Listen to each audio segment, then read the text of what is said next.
All babies should be aborted to prevent anyone from being molested or going through any kind of trauma. People shouldn't have to overcome these horrible things. This is why I don't have any respect for your side. It's extreme, totally extreme. So as a psych nurse, let me just tell you what you don't know, what you don't care about, because this is why I have no patience for it. You have no idea what trauma people suffer with the rest of their life. You're blessed not to know that. And instead of you having any kind of integrity, instead of you having any kind of class and thinking, thank God I didn't suffer something like that.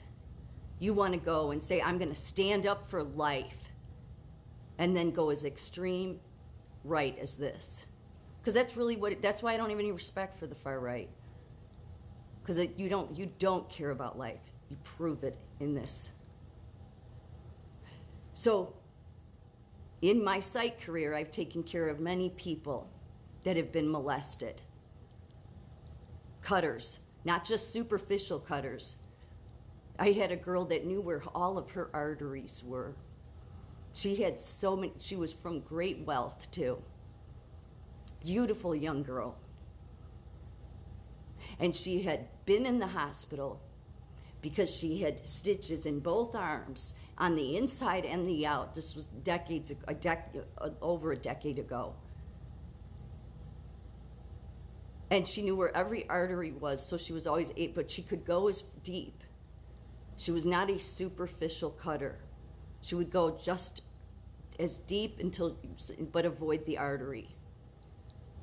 So dangerous, because she would rather feel the physical pain, that physical pain, than have the flashbacks of the trauma that she suffered. So I have no respect for you people, none.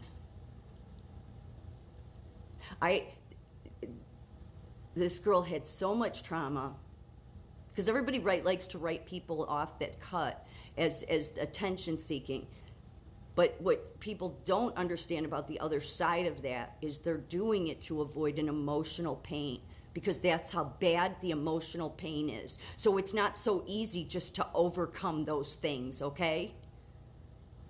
When some clergy person abuses you, rapes you, molests you, sodomizes you, and you think that's just something in life that you're supposed to overcome. But oh no, we're gonna stand up for life. Oh, what I'd like to say, just fuck that.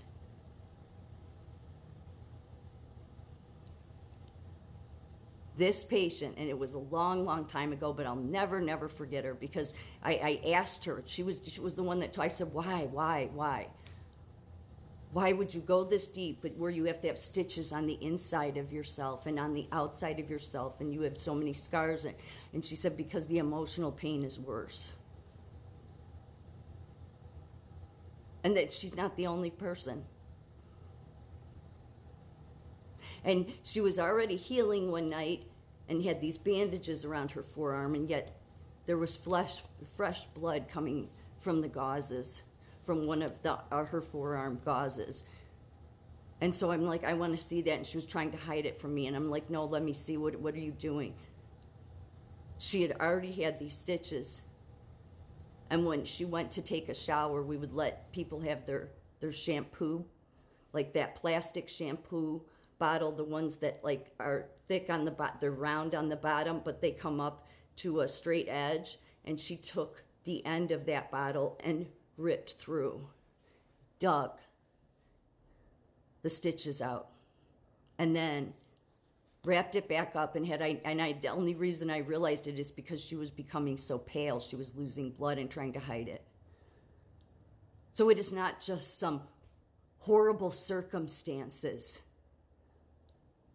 It is a trauma that is so horrible for them to relive that they will go to great lengths to avoid it. So I don't have any respect for your side, because I don't see your side as caring people.